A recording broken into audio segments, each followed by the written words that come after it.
Hello friends, एक नई real story के साथ रील्स की दुनिया। प्राइवेट स्कूल के गर्ल्स हॉस्टल के किसी कमरे में कक्षा 10 की दो छात्राएं सोशल मीडिया पर रील बना रही थी। तभी उसकी रूममेट बोलती है, एक और बटन खोल, पिक्स जबरदस्त आएंगी और एकदम कूल भी लगेगी और रील पर बहुत सारे लाइक्स और कमेंट्स भी आएंगे। रातों रात फेमस हो जाएगी।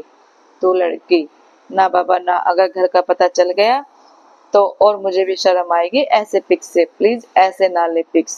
रूममेट, अरे तू भी ना बहुत झल्ली है, आजकल तो ज्यादातर लड़कियां रील्स पर हैं और देख कैसे कैसे कपड़े पहनती हैं। चल नहीं होता कुछ यार, खोल बटन। लड़की शर्माते हुए बटन खोलकर रील्स बनाने लगी। रील बनाई और वायरल भी हुई, सैकड़ों लाइक्स और कमेंट्स। अब वो बैठकर कमेंट्स पढ़ रही थी।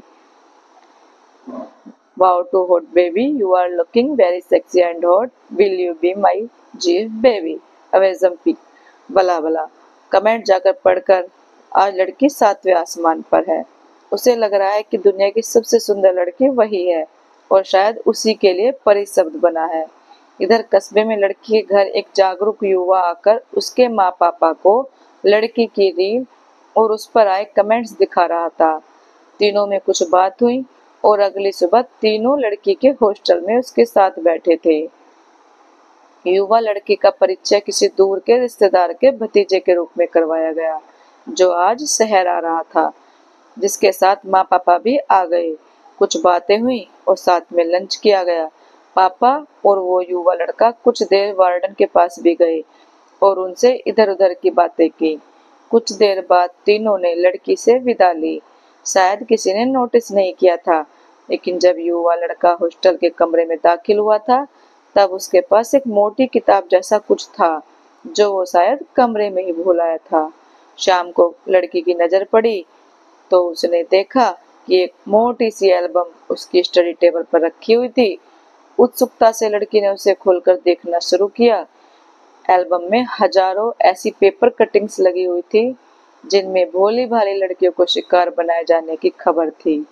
किसी को कॉमन फ्रेंड के जरिए, किसी को कुछ खिला पिलाकर, किसी को कैसे फंसाया गया, इसकी पूरी जानकारी मियां तारिक के करीने से सजाई गई थी।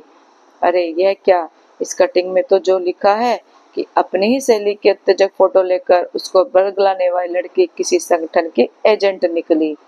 अरे बाप रे, ये मैं क्या कर रही थी, अच्छा हुआ समय रहते बच गई। अगली सुबह पापा के पास वार्डन का कॉल आया, जिसमें लड़की ने रूम बदलने और रूममेट की पूरी जानकारी चाहने की एप्लीकेशन दे जाने की बात कही गई। पापा ने तुरंत ही उस युवा लड़के को कॉल लगाया और अपने समूह के साथ शाम को खाने पर आने का निमंत्रण दिया। एक बच्ची समय से पहले व्यस्त होने से बच गई। वो युवा लड़का शायद हमारे ही आसपास हो, आपसे कुछ कहना भी चाहता हो, उसकी बात सुने, उसे दुत्कारे नहीं। सोशल मीडिया पर अगर आपका भी बच्चा है और वो गलत संगत या गलत तरीके से रील बना रहा है, तो आप जागरूक हो जाएं। चाहे लड़का हो या लड़की, दोनों को जागरूक होना बहुत जरूरी है। दोस्तों, अगर आपको ये कहानी अच्छी लगी हो तो लाइक, कमेंट और शेयर जरूर करना और चैनल को सब्सक्राइब करना। Thank you.